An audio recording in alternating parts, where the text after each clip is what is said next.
A continuación, diálogos sobre economía humanista.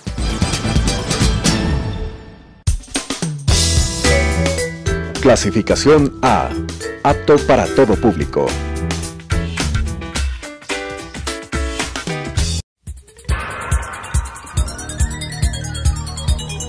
Las opiniones vertidas en este espacio por la producción y dirección del programa son de exclusiva responsabilidad de sus autores y de quienes intervienen en ellos.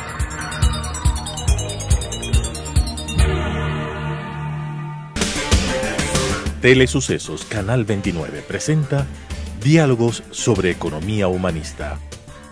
La nueva axiología económica debe expresarse no solo como un pensamiento renovado de los valores humanos esenciales, sino, sobre todo, como una renovada propuesta de conducta personal dentro de la sociedad, con la conducción del economista Eduardo Valencia Vázquez.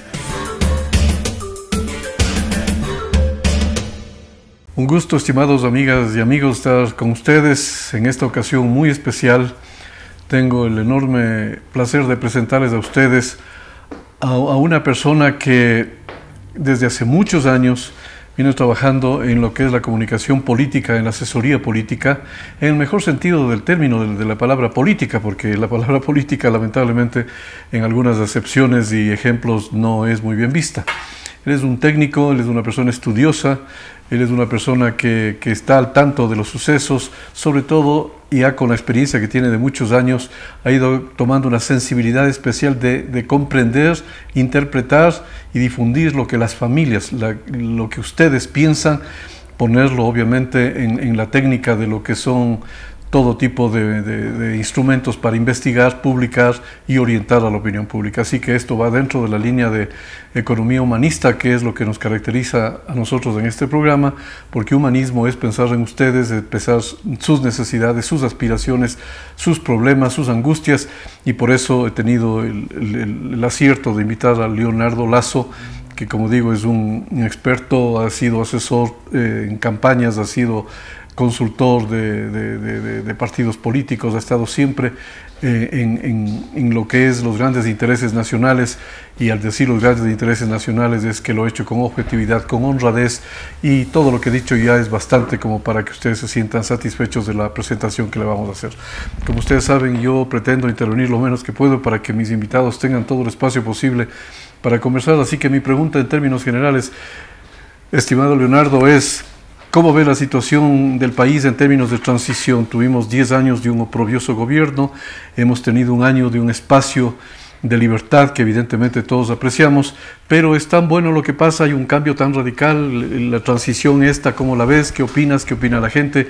Bienvenido al programa, mi querido. Gracias, Eduardo, gracias por esos comentarios, y sí, nos une esa visión positiva de la política y esa visión humanista que me parece fundamental, así que mil gracias. Yo creo que hay logros, creo que hay avances, pero creo que hay mucho pendiente todavía, ¿no? Yo, si pondría un titular, creo que es todavía una transición tibia hasta cierto punto. Creo que hay logros interesantes en los temas de recuperación de la democracia, libertad de expresión, los avances en la ley de comunicación, los nombramientos y los cuadros en ese lado creo que son un avance. También en independencia de poderes creo que hay cosas interesantes. El nuevo fiscal muestra ya una posición bastante más independiente. El Consejo de Participación está haciendo un gran trabajo con Julio César Trujillo a la cabeza. Creo que se ha recuperado el debate, creo que se ha recuperado la libertad de poder decir, de poder criticar, y quizás eso es un avance muy importante.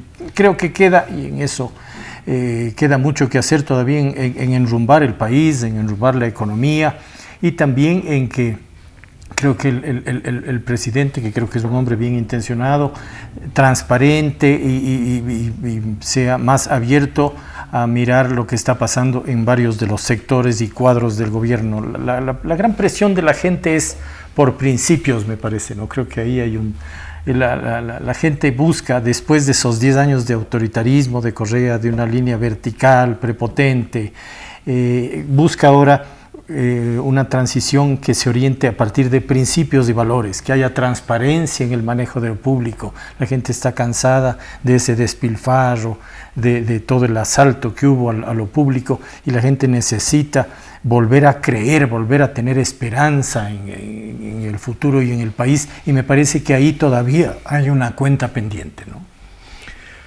A mí me parece, a manera de introducción, estupendo, porque en efecto todos reconocemos que hay una nueva etapa, ya no podemos decir ni mucho menos comparar con lo desastroso que fue el manejo político, ético y sobre todo económico en el gobierno anterior. Yo tengo algunas preguntas que hacer a nombre de la ciudadanía. Yo le escuché al presidente actual hace un par de semanas decir que está habiendo un cambio no solo de más diálogo, no solo de más cercanía con la gente, no solo de los objetivos y todo, sino que dijo él que había que salir de la cuadratura del socialismo y que obviamente había que abandonar el socialismo del siglo pasado. Lo que hemos visto después de esa declaración es que inmediatamente salieron algunos ministros, entre ellos se deshizo de la ministra Viteri, que su paso fue absolutamente tenebroso por los escasos 2 veces que estuvo allí, y antes también de la Torre siguió la misma línea anterior. Es decir, había 2 ministros de Economía que seguían la misma línea exactamente de Correa en el primer año entero del gobierno, que significó un desperdicio de ese tiempo. Mi pregunta es, ahora hay un cambio, ¿hacia dónde? Si salimos del socialismo del siglo XX, ¿en qué tipo de socialismo estamos ahora? Y sobre todo, ahora que nombran de ministro de Economía a un alto dirigente del sector empresarial, este también tiene la orientación de este socialismo que quisiera que tú lo describas, porque no lo acabo de entender. Sí. Es complejo de describir, pero yo diría que hay dos cosas como para analizar. Uno, desde el lado de la gente, ya el tema ideológico no es lo que le mueve. La gente lo que quiere es soluciones a sus problemas, ¿no? Esto a veces les golpea a la gente del mundo político porque es como no sé, es como una ofensa decir que la ideología no tiene importancia. Pero es la realidad, la gente no está, ¿no? El 80% de la gente no se identifica ni como de izquierda ni como de derecha, ¿no? Y más bien lo que dice es: yo quiero empleo, yo quiero mejor educación para mis hijos, yo quiero oportunidades, yo quiero emprender, yo quiero infraestructura, yo quiero etcétera, etcétera. Entonces, yo no sé, el combate a la pobreza es de izquierda o de derecha. Me parece que es un tema humanista, es un tema humano. Somos seres humanos y necesitamos ecuatorianos sanos, y necesitamos ecuatorianos bien educados, y necesitamos ser competitivos, y necesitamos ser abiertos al mundo para que nuestra economía nos dé empleo. Entonces, me parece que esa es la forma en que ve la gente, de un lado. Y de otro lado, toda esta dicotomía izquierda-derecha fue un formato que funcionó bien en la Guerra Fría, ¿no? Eran 2 polos, y entonces uno tenía que optar, y Latinoamérica pendularmente optaba o por el neoliberalismo o por los socialismos y tal, ¿no es cierto? Eso fue el juego que vimos después de la Segunda Guerra Mundial hasta la caída del muro de Berlín. Pero toda la investigación de allí para acá muestra que eso ya no está jugando. Hoy mismo está Trump reunido con el líder de Corea del Norte, y mientras le insultó al primer ministro de Canadá, y se fue antes de firmar y rechazó la declaración conjunta del G7. Es decir, rompe con los aliados, y en un formato bastante populista y raro, porque es un tipo que le gusta mucho el autoritarismo, se acerca más a Putin, a Erdogan y a Kim Jong-un, que es de Corea del Norte. Entonces, ¿qué izquierda y qué derecha? ¿Dónde queda eso? A mí me encanta esa opinión, porque yo creo que las personas con un poquito de sentido común, y ya van a escucharle a Leonardo cómo maneja el sentido común, realmente los pueblos ya se han dado cuenta de que esta dicotomía de izquierda-derecha es una falsedad. Yo aquí mismo en este programa he mencionado varias veces la opinión de destacados personajes de la historia universal. Por ejemplo, Ernesto Sábato, el gran escritor argentino que dirigió la Comisión de la Verdad, que ha recibido premios Menéndez y Pelayo en España, en muchos premios, un hombre que representa mucho a la idiosincrasia latinoamericana. Cuando le preguntaron si las ideologías habían muerto hace más de 15 años, hace 15 años él decía que sí, que las ideologías ya habían muerto, pero que nunca morirán los ideales, que es otra cosa. Aquí yo he explicado la diferencia entre el ideal, que siempre es soñar, el buscar metas futuras para nuestros hijos y todo, pero no encapsuladas al interés particular de un grupo político, de un movimiento determinado, empresarial o político. Y la de Pedro Arrupe, que es el ex general de la Compañía de Jesús, Leonardo y yo nos formamos en la Compañía de Jesús durante nuestra juventud y sabemos muy bien quién es Pedro Arrupe, el ex general de los jesuitas, que vivió la caída de la bomba atómica en Hiroshima y Nagasaki porque él era provincial de Japón desde la Compañía de Jesús. Después de eso, él habló y dijo que más letal que la bomba atómica son los ideologismos. Precisamente porque tras de las bombas atómicas están las ideologías que tanto separan y hacen daño. Así que yo corroboro lo que con esta contribución para sentar bastante, que ustedes se den cuenta de que ya no es tiempo de las luchas ideológicas, sino de satisfacer las necesidades de la gente, de pasar a que la gente tome el protagonismo y no los estados ni los tiranuelos que tratan de venir a sojuzgar la libertad de las personas. ¿Cómo ves entonces en esta nueva etapa que empieza de transición? Va a consolidarse, va la gente a poder expresarse en la política económica, si puedes darle el sesgo allí, se está plasmando, se está viendo eso, van a haber soluciones, la gente qué puede esperar de la nueva ley de fomento a la producción, como se ha dado a llamar. Todas estas son cosas que la gente tiene una gran inquietud. Solo una idea para cerrar esto anterior, más geopolítico que está usted planteando, es la encíclica nueva del Papa, Laudato Si, plantea que el mundo vive una crisis que tiene dos aristas que son parte de una misma crisis: la crisis ambiental, el cambio climático, y la crisis social, que está expresada en esa lucha de los migrantes y de la gente entre la periferia y los países ricos, que tratan de buscar una salida a sus pobrezas y a las guerras y tal, en Siria, en el África, en México, en Guatemala, en toda Centroamérica, etcétera, etcétera, ¿no? Lo interesante de la encíclica es que ya hay un documento del BID, ya se convirtió en documento del BID, documento de análisis del BID, como una propuesta de los nuevos elementos básicos para construir unas propuestas de gobierno. Lo que pasa es que a los políticos les cuesta migrar de la izquierda a derecha, que suena más interesante, fomenta una lucha de clases y genera una cosa más rentable desde la demagogia y el populismo, a empezar a pensar en lo pragmático. Es decir, yo cuando pienso en el futuro digo, bueno, si la humanidad sobrevive al cambio climático podemos pensar una serie de cosas, porque es probable que no sobreviva al cambio climático. Claro. Entonces, creo que por ahí hay que empezar. Ahora, en esto que usted ya plantea de hacia dónde va acá, yo creo, yo no soy economista, no tengo formación allí, pero hasta donde escucho los comentarios y tal, esta ley todavía se queda muy corta en las propuestas, ¿no? Parece que no es un instrumento suficientemente potente. Yo creo que el gobierno tiene un poco, está entre ese esquema ideológico heredado del socialismo y el pragmatismo que la economía exige en este momento. La economía o la política económica necesita la toma de decisiones que abran la economía del Ecuador al mundo. Yo doy pequeños ejemplos. El Ecuador, al final del gobierno de Correa, firmó un tratado, un TLC, como lo llamemos, con la Unión Europea. Y entonces hay un proceso de desgravación en curso de productos europeos. Pero no están desgravándose productos de otros países. Entonces, este momento usted ya tiene bastante más cerca el precio de un BMW con el precio de un Hyundai. Y dentro de 4 o 5 años el Hyundai va a ser más caro probablemente. Eso es práctico, digamos. Yo no sé cómo se interpreta eso desde las leyes económicas, pero eso pasa en la calle, eso ya está pasando.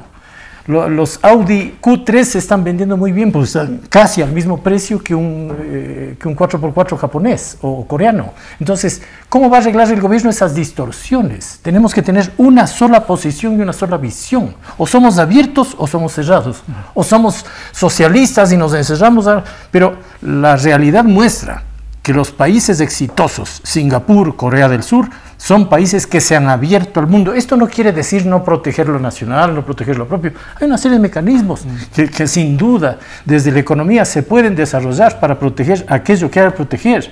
Los gringos protegen varios de sus cultivos agrícolas, igual hacen los alemanes y los europeos. Es decir, se puede hacer. Todo eso es cuestión de sentarse en una mesa, pero hay que tener una posición abierta, porque mientras tengamos ese sesgo socialista, lo que realmente está pasando es que es una economía en donde el Estado fundamentalmente cuida lo fiscal, recauda para mantener un aparato estatal grande, mientras la economía privada sigue contraída y comprimida. Yo tengo una pequeña empresa tengo un capital y me toca pagar $2,000 y pico de patente municipal.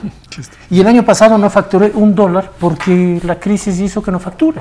Claro, entonces es una barbaridad. Le interrumpo un segundito para simplemente recalcar estas cuestiones, porque aquí hay la palabra pragmatismo, todos la entendemos como que una cosa que deviene del sentido común de la lógica. Por ejemplo, proteger nuestra agricultura, porque parecería elemental que primero la agricultura. Los países europeos y los mismos Estados Unidos han subvencionado a la agricultura mediana y pequeña porque saben que eso es lo primero para sostener la dieta de una persona.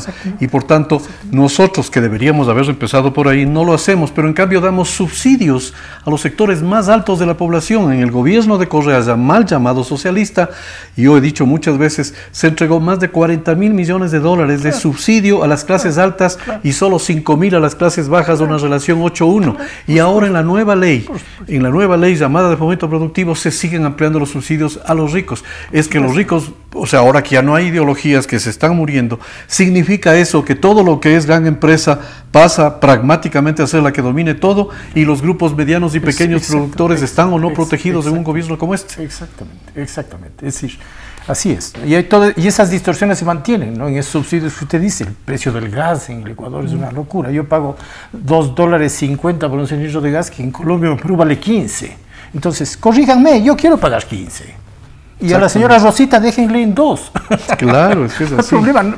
Igual la gasolina. ¿Qué va a pasar con el Ecuador dentro de pocos años que dejemos de ser exportadores y pasemos a ser importadores? Y entonces nos va a tocar pagar la gasolina a $5 o a $6 del galón, como es en cualquier otro país.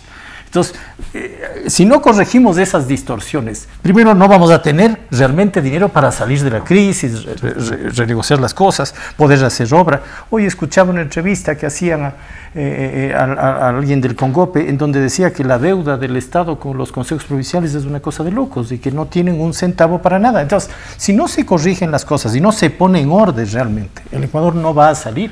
Ustedes me han escuchado muchísimas veces este discurso que ahora, desde otra perspectiva muy sabia, lo dice Leonardo. Es decir, la economía no puede estar en manos de las ideologías, entendiéndose las ideologías como intereses grupales que se apropian de ciertos ideales. Por ejemplo, en el momento actual ya la gente tiene aprensión porque han salido a decir que las políticas de mercado que se necesitan, por ejemplo, el levantamiento de subsidios, como por ejemplo el bajar el nivel del impuesto al valor agregado que se requiere, como por ejemplo el bajar las tasas de interés para que los pequeños productores agrícolas puedan adquirir créditos, aumentar las inversiones, generar empleo, la gente tenga poder de compra y todo el aparato productivo se beneficie. Ya están saliendo a decir que son medidas neoliberales, como que todo aquello de mercado fuera neoliberal. Y yo realmente creo que es una tragedia lo que está pasando, por ejemplo, en Argentina, que por haber sido demasiado blandos, que por haber sido muy demagógicos durante la primera etapa del gobierno de Macri, no se tomaron las decisiones adecuadas, se hizo caso a un asesor político que, dicho sea de paso, es un ecuatoriano, el que está allí presente, que tú y yo le conocemos.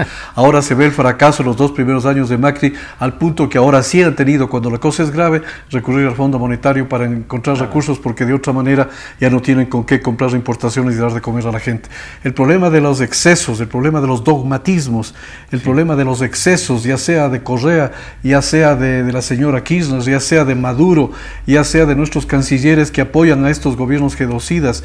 ¿Cómo es posible que el país mire absorto las cosas que están pasando cuando lo que tú dices, se necesitan cosas para la gente? Estamos en un momento como para que las fuerzas vivas del país exijamos que esto sea así, que vayamos a un análisis técnico, profesional de las cosas, pensando en la gente antes que en los grandes negocios. Absolutamente, y recojo lo que usted dice, es decir, la política, si habría que definir la política posmoderna, la política del siglo XXI, lo que la gente quiere es una política basada en principios y valores y en un manejo técnico, objetivo, pero con principios y valores. Y los principios y valores deben partir del bien común, de esta visión humanista que usted plantea. Eso es la nueva política, eso debe ser. Y en la medida en que eso se da, la gente apoya. Es lo que está pasando. El caso del Consejo de Participación es muy lindo, es poético. Es muy lindo. La gente, no es que no le gusta la política, eso no es verdad. Se dice que los millennials, los muchachos, no les gusta la política. No les gusta esta política tramposa, autoritaria, bajo la mesa, que privilegia intereses y que miente, etc.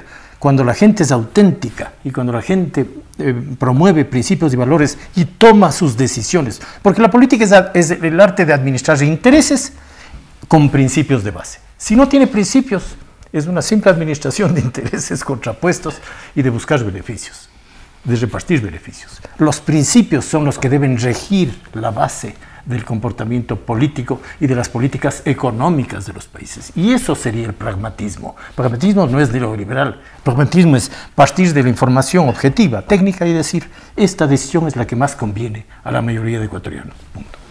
Fíjense el dato tan importante, no solo interesante, sino importante desde el punto de vista ético crucial. O sea, aquí lo que importa es el bien común, aquí lo que importa es la mayoría, aquí lo que importa no es los pequeños negocios, las pequeñas cosas que en un momento determinado, cuando van dentro de un programa comprensivo, general, holístico, tiene sentido, porque necesitamos empresarios grandes, medianos y pequeños para que produzcan y satisfagan las necesidades de la sociedad, pero ellos no pueden pasar a gobernar un país el pretexto de que realmente son los únicos. Para mí el sector privado, toda la vida lo he dicho, es sobre todo lo mediano y pequeño, porque los pequeños productores agrícolas, por ejemplo, han sido desincentivados. La mayor tragedia del desempleo está en el sector rural.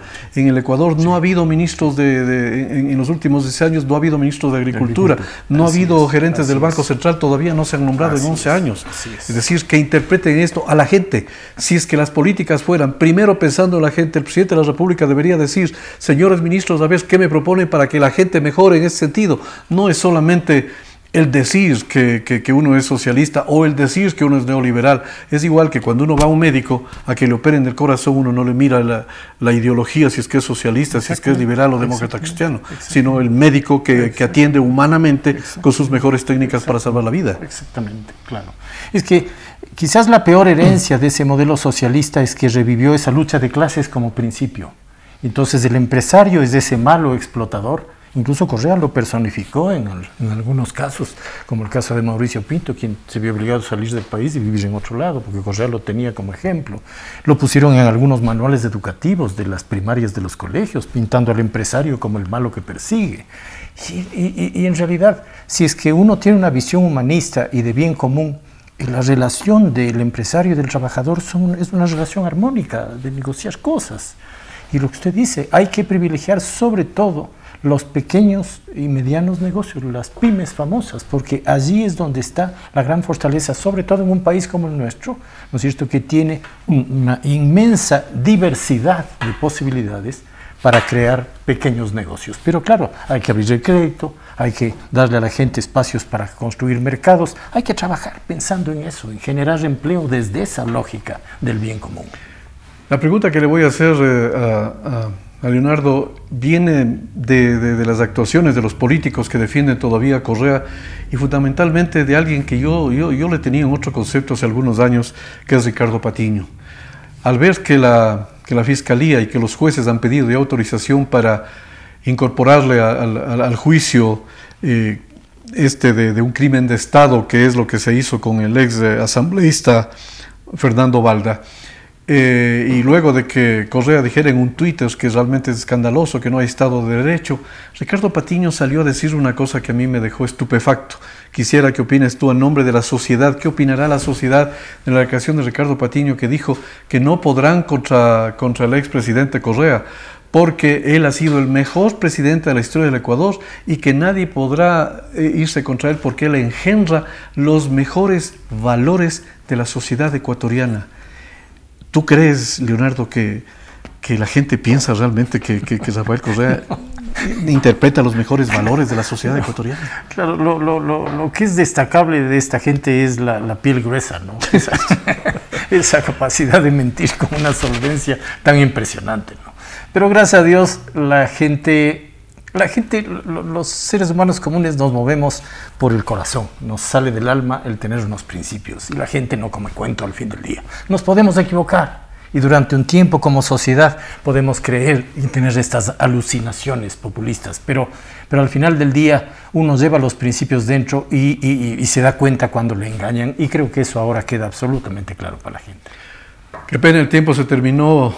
ha pasado muy fugazmente, pero estoy seguro que ustedes habrán disfrutado del programa en el mejor sentido de la palabra, de haber recibido una cantidad de insumos de la mejor economía, de la mejor política, de los mejores sentimientos de las personas, de lo que es el humanismo, de lo que representan las familias y de cómo deben conducirse los gobernantes interpretando a estas últimas.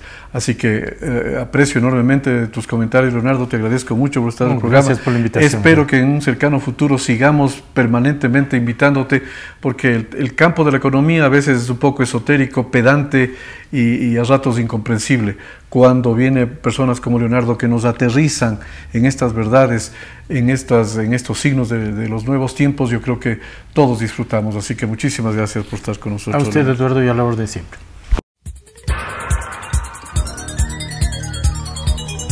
Las opiniones vertidas en este espacio por la producción y dirección del programa son de exclusiva responsabilidad de sus autores y de quienes intervienen en ellos.